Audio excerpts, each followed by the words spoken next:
कुर्वन्तु नो मङ्गलम् कुर्वन्तु नो मङ्गलम्। राग द्वेष के विजेता मोक्ष मार्ग के प्रतिपादक चरण तीर्थंकर श्रमण भगवान महावीर स्वामी के चरणों में कोटि कोटि वंदन करते हुए एक भवावतारी चर्चा चक्रवर्ती भीष्म प्रतिज्ञाधारी अखंड बाल ब्रह्मचारी आचार्य सम्राट पूज्य श्री जयमल जी महाराज साहब के चरणों में कोटि कोटि वंदन करते हुए उन्हीं के 11वें पट्टेदार आचार्य सम्राट पूज्य श्री सुखचंद्र जी महाराज साहब के चरणों में कोटि कोटि वंदन। जय गच्छाधिपति व्याख्यान राजस्पति उग्र विहारी वचन सिद्ध साधक 12वें पट्टेदार आचार्य प्रश्री पार्श्वचंद्र जी महाराज साहब गौर तपस्वी उपाध्याय प्रश्री गुणचंद्र जी महाराज साहब मेरे अनंता आयाम मम जीवन उद्धारक परम पूज्य गुरुदेव डॉक्टर श्री पदम चंद्र जी महाराज साहब के चरणों में कोटि कोटि वंदन करते हुए सभी गुरु भगवतों के चरणों में वंदन करते गुरुदेव श्री की आज्ञा से आत्मबंधुओं अनंत अनंत ज्ञानी सर्वज्ञ सर्वदर्शी तीर्थंकर प्रभु महावीर स्वामी जिन्होंने संसार के भव्य प्राणियों को जिनवाणी के माध्यम से बोध दिया। ज्ञानी जन कहते हैं कि जो साधारण मनुष्य होता है वो साधारण मनुष्य वातावरण से बनता है, लेकिन जो असाधारण मनुष्य होता है वो वातावरण को बनाता है। आत्मबंधुओं हर कोई व्यक्ति ये चिंतन करता है कि घर का वातावरण अच्छा हो, ऑफिस का वातावरण अच्छा हो तो काम करने के लिए मन में प्रसन्नता रहती है, लेकिन अगर वातावरण अच्छा नहीं हो तो मन की शांति भी नहीं रहती। इसीलिए वातावरण शुभ होना बहुत जरूरी है। लेकिन अगर कोई व्यक्ति ये सोचे कि पहले वातावरण शुद्ध हो उसके बाद मैं कुछ अच्छा करूंगा तो ये भ्रांति है। कोई ऐसा साधारण मनुष्य होगा जो ऐसा सोचता है कि पहले वातावरण अच्छा हो, पॉजिटिव हो, उसके बाद मैं कुछ कर गुजर जाऊंगा। लेकिन जो एक्स्ट्रा ऑर्डिनरी व्यक्ति होता है, जो स्पेशल होता है, जो असाधारण होता है, वो यही चिंतन करता है वातावरण भले ही कैसा भी हो उसे अच्छा बनाना मेरे हाथ में है। मैं जैसे अपने पुरुषार्थ के माध्यम से अपने जीवन को अच्छा बनाते जाऊंगा और मेरे इर्द गिर्द जितना भी वातावरण है उसे मैं ऑटोमेटिकली क्या बनाऊंगा, पॉजिटिव बनाऊंगा, शुभ बनाऊंगा। ऐसे असाधारण मनुष्य होते हैं वो महापुरुष जो हमेशा क्या करते हैं, अपने वातावरण के बारे में चिंता नहीं करते। वो जहां जहां जाते हैं वातावरण अपने आप शुभ हो जाता है। आत्मबंधु यहाँ पर बैठे बैठे ही गुरुदेव की कृपा से कुछ पंक्तियां लिखने का अवसर भी प्राप्त हुआ। जहां पड़े प्रभु के चरण शुभ होते सबके करण, जहां पड़े प्रभु के चरण शुभ होते उनके करण। प्रभु है तारण तरण जगा देते अंतःकरण, प्रभु है तारण तरण जगा देते अंतःकरण। तीर्थंकर प्रभु के समवसरण बदल देते सारा वातावरण, तीर्थंकर प्रभु के समवसरण बदल देते सारा वातावरण। सिंह हो या हिरण कर लेते वैर का हरण, सिंह हो या हिरण कर लेते वैर का हरण। आत्मबंधुओं चाहे जैसे भी परिस्थिति हो, प्रभु महावीर स्वामी के जीवन के अंदर उनके कृपा से उनका वातावरण इतना शुभ होता है कि जहां जहां वो पधारते हैं ऑटोमेटिकली सब कुछ अच्छे से अच्छा हो ही जाता है। आपने पूर्व के प्रवचनों में भी सुना किस तरह से अस्तिक ग्राम के अंदर शूलपाणी यक्ष का भी प्रकोप था, लेकिन प्रभु के चरण पड़े और वहां पर उसके करण भी क्या हो गए, शुभ हो गए। प्रभु महावीर स्वामी पहुंचे थे वहां पर कनक थल आश्रम के अंदर, वहां पर भी चंद्र कौशिक सर्प को भी क्या हो गया, जाति स्मरण ज्ञान हो गया। प्रभु की ऐसी कृपा मिली कि जिसके कारण कारण से वो चंद्रकोशिक सर्प को भी प्राप्त हो गया। जाति स्मरण ज्ञान। आत्म बंधुओं, ऐसे अनेक प्रसंग है जहाँ पर प्रभु के चरण पड़ते ही सारा वातावरण शुभ हो गया। आपने पूर्व के प्रवचनों में भी सुना है कि कैसे प्रभु महावीर स्वामी नौका से गंगा नदी को पार करते हैं, लेकिन वहाँ पर सुदंश देव जो होता है वो सुदंश देव भी उपद्रव मचाता है, वहाँ पर तूफान आ जाता है। लेकिन प्रभु महावीर स्वामी के कारण से वहाँ पर क्या होता है, वो जो कंबल संबल देव थे उन्होंने प्रभु की सेवा करी और सारा तूफान थम गया। आगे प्रभु महावीर स्वामी के जीवन को सुन रहे हैं। प्रभु महावीर स्वामी ने किस तरह से अपने जीवन की यात्रा को आगे बढ़ाई। 3 चातुर्मास तो संपूर्ण हो गए और किसी ज्ञानी ने बहुत अच्छा कहा है, लीक लीक गाड़ी चले, लीक लीक गाड़ी चले, लीक चले कपूत, ये तीनों लीक न चले शायर सिंह सपूत। आत्म बंधुओं, ट्रेन जो होती है, रेलगाड़ी जो होती है वो लीक लीक चलती है। आप सोचो कि अगर रेलगाड़ी पटरी से उतर जाए तो क्या हो सकता है, एक्सीडेंट हो सकता है, ट्रेजेडी हो सकती है। ये तो अचेतन है, उद्गल है, उसे क्या करना पड़ता है, रास्ते रास्ते चलना पड़ता है, ऑन ट्रैक चलना पड़ता है।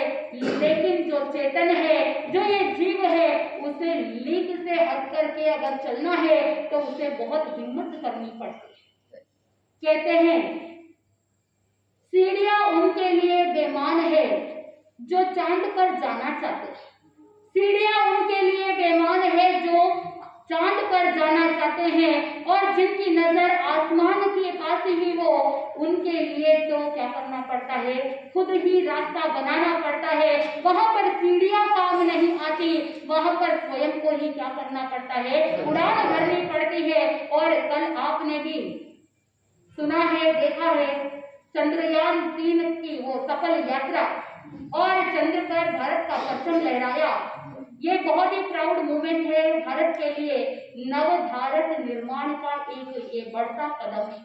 आत्मबंधु, लीक पर जो चलता है वो केवल निर्वाह हो सकता है, लेकिन अगर जो लीक से हट करके नई लीक बना लेता है वो अपने जीवन का निर्माण कर सकता है। तो ये भारत का निर्माण होने के लिए एक ऐसा कदम है जिसके माध्यम से हर एक युवा वर्ग के मन में एक पॉजिटिव थॉट आ जाता है कि हम अपने जीवन का निर्माण कर सकते हैं, समाज का सही निर्माण कर सकते हैं। और जब समाज का अच्छा निर्माण हो जाए तो देश का भी क्या हो जाएगा, निर्माण हो जाएगा।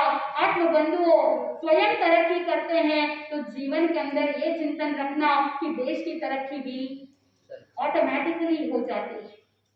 पूज्य गुरुदेव डॉक्टर श्री पदम चंद्र जी महाराज साहब कहते हैं कि नदी की धारा में अगर बहना है तो मुर्दे भी बह जाते हैं, लेकिन वास्तव के अंदर नदी की विपरीत धारा में जो तैर करके पार कर जाता है वही वास्तव के अंदर जीवंत कहलाता है, वही वास्तव के अंदर इंसान कहलाता है। तो आत्मबंधुओं, वातावरण को बदलना, जीवन का निर्माण करना किसके हाथ में है, स्वयं के ही हाथ में है। प्रभु महावीर स्वामी ने भी चिंतन किया कि मुझे मेरे जीवन का निर्माण करना है, मेरे आत्मा का निर्माण करना है, केवल जीवन का निर्वाह नहीं, क्योंकि पेट भरने के लिए तो वो पशु भी भर लेते हैं, लेकिन हम मनुष्य हैं, मनुष्य के अंदर ऐसी ताकत है कि वो कुछ असाधारण कार्य कर सके, मनुष्य के अंदर ऐसी ताकत है कि वो स्वयं का निर्माण कर सके, आत्मा को परमात्मा तक पहुंचा सके। कल के प्रवचन में आपने सुना कि किस तरह से प्रभु महावीर स्वामी उस कुमारक ग्राम के अंदर पधारे और प्रतिमा धारण करके ध्यानस्थ हो गए। मध्याह्न का समय था, भिक्षा लेने के लिए गौशाला गया। प्रभु महावीर स्वामी के तो उपवास था। प्रभु को कहा कि भगवान भिक्षा का समय हो गया है, अब हमें क्या करना चाहिए, ग्राम के अंदर सन्निवेश के अंदर जाना चाहिए। लेकिन प्रभु महावीर स्वामी मौन रहे, उनके तो उपवास था। आत्मबंधु, इधर उसी कुमारक सन्निवेश में कुंभनय नाम का जो कुंभकार था, उस कुंभकार की शाला में पार्श्वपत्य श्रमणों का पदार्पण हुआ और मुनि चंद्राचार्य वहां पर ठहरे हुए और उनका जो शिष्य था वर्धन, उस वर्धन नामक के शिष्य को वहां पर नियुक्त कर दिया, उसे स्थापन कर दिया और स्वयं मुनि चंद्राचार्य जिन कल्प को धारण कर लेते। आत्मबंधु गोशालक अकेले भिक्षाचर्या के लिए गया और उसकी भेंट हुई उन पार्श्वपत्य श्रमणों की, और वहां पर जाकर के उनको जैसे ही देखा, उनके विचित्र रंग बिरंगे वस्त्र है, साथ में पात्र उपकरण आदि है, तो उसे समझ में नहीं आया कि कौन है। गोशालक ने पूछ लिया कि आप कौन है और किस मत के साधु है। उस समय वो पार्श्वपत्य श्रमण कहते हैं कि हम निर्ग्रंथ है और भगवान पार्श्वनाथ जी के शिष्य है, उनके अनुयायी है। जैसे ही ये बात सुनी तो उस समय गोशालक हक्का बक्का रह गया और वो कहने लगा, आप और निर्ग्रंथ, आपके पास तो वस्त्र पात्र सभी उपकरण आदि है, इतने आरंभ समारंभ करने वाले, आरंभ और परिग्रह वाले ऐसे निर्ग्रंथ कैसे हो सकते हैं। वास्तव के अंदर अगर निर्ग्रंथ कोई है तो वो मेरे धर्माचार्य है। मेरे धर्माचार्य न तो वस्त्र रखते हैं और ना ही कोई पात्र आदि उपकरण रखते हैं, इसलिए मेरे धर्माचार्य ही निर्ग्रंथ है। आप तो अपनी आजीविका चलाने के लिए शायद कोई ढोंग रच रहे हो, इसीलिए आपको मैं निर्ग्रंथ नहीं मानता। उस समय इस तरह से अपमानजनक शब्दों को सुन करके वो पार्श्वपत्य श्रमण भी कहने लगते हैं कि जैसा तू है वैसे ही तुम्हारा धर्माचार्य भी स्वयं ग्रहित लिंग होने चाहिए। जैसे ही ये बात सुनी गोशालक को बहुत गुस्सा आया और वो गोशालक कहने लगता है कि आपने मेरे धर्माचार्य की निंदा की है, इसलिए मेरे धर्माचार्य के दिव्य तपस तेज के प्रभाव से आपका ये जो उपाश्रय है ये क्या हो जाए, जल करके भस्म हो जाए। गोशालक ने श्राप दे दिया, लेकिन एक बार नहीं, दो बार नहीं, अनेकों बार बोलता रहा, लेकिन ऐसा कुछ भी हुआ नहीं। आत्मबंधु, ना उपाश्रय जला, ना ही उन साधुओं का कुछ हुआ। वाद विवाद गोशालक ने किया, लंबे समय तक वाद विवाद हुआ, लेकिन श्रमण कहने लगे कि तुम्हारे ये बिना मतलब के श्राप से हमारा कुछ भी बिगड़ने वाला नहीं है, तुम चले जाओ यहाँ से। और गोशालक वहां से निराश होकर के लौट गया।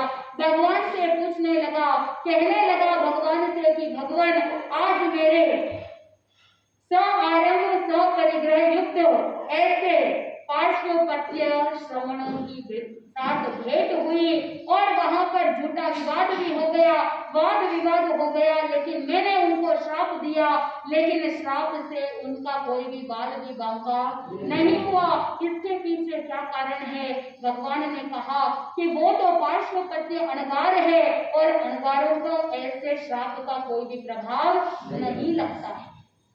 आत्मबंधु, कथा प्रसंग के अंदर बताया जाता है कि वहां पर वो गोशालक निराश होकर के प्रभु के पास आ गया और दूसरी तरफ वो जो कुंभकार था वो रात्रि के समय में मदिरा पान करके नशे के अंदर उन्मत्त होकर के वहां से चला जा रहा था और वहां मुनि चंद्राचार्य जिन कल्पी थे ध्यानस्थ खड़े थे और उन्हें ध्यानस्थ देख करके कुंभनय को क्रोध आ गया और क्रोध के कारण से उसने वहां पर मुनिराज का गला घोट दिया और प्राणों का अंत कर दिया।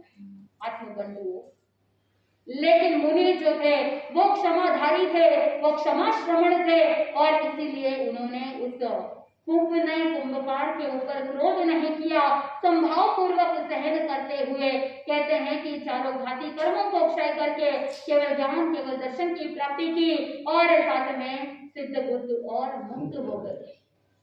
पूज्य श्री हस्तिमल जी महाराज साहब के द्वारा लिखित जैन धर्म के इतिहास पुस्तक के अंदर जिस तरह से विवरण मिलता है कि वहां पर उनको केवल ज्ञान की प्राप्ति हो गए, लेकिन श्री षष्ठी शलाका पुरुष चरित्र के अंदर बताया जाता है कि वहां पर मुनि चंद्राचार्य को अविज्ञान की प्राप्ति हुई और वहां से वो देवलोक गमन हो गए। तत्व तो केवली गम्य है।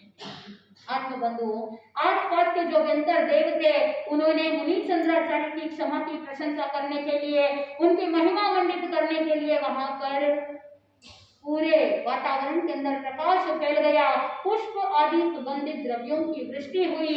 इधर जैसे ही प्रकाश देखा तो गोशालक ने सोचा कि अब वहां पर उनका उपाश्रय मेरे श्राप के प्रभाव से क्या हो रहा है, जल रहा है। अब उसे कंफर्म करने के लिए प्रभु महावीर स्वामी से पूछा कि भगवान, जैसा मैं सोच रहा हूँ क्या वो सत्य है कि वहां पर श्राप के प्रभाव से वो उपाश्रय जल रहा है। प्रभु की वाणी में वो सिद्धार्थ वेंकर देव कहता है, अरे मूर्ख, ये तुम्हारी भ्रांति है कि वहां पर कोई जल नहीं रहा है, वहां तो मुनि चंद्राचार्य के क्या हो रहा है, उनको केवल ज्ञान की प्राप्ति हो गई और ये उनके मोक्ष गमन की महिमा का संदेश है, ये उनका प्रतीक है, इसीलिए वहां पर प्रकाश हो रहा है।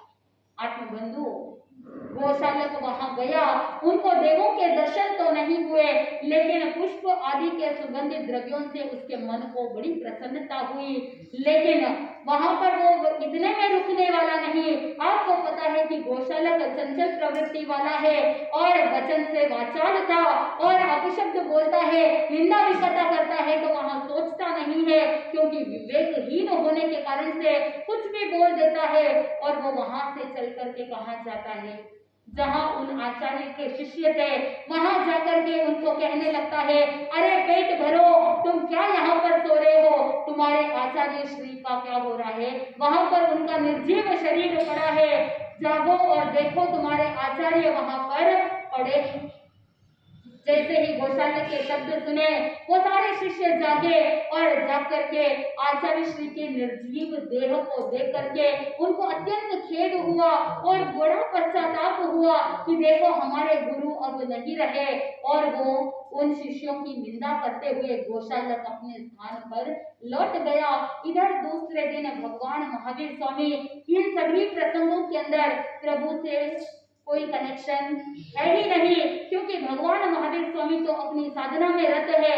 गोशालक क्या करता है क्या नहीं करता है उनसे कोई लेना देना नहीं है, क्योंकि वो लिंग के अनुसार चल रहा, वो कपूत के समान है, लोग भी देखते हैं। और जब हसाई करने का काम गोशालक कर रहा है, वहां से प्रभु महावीर स्वामी विहार करके चौरास सन्निवेश पहुंच जाते हैं।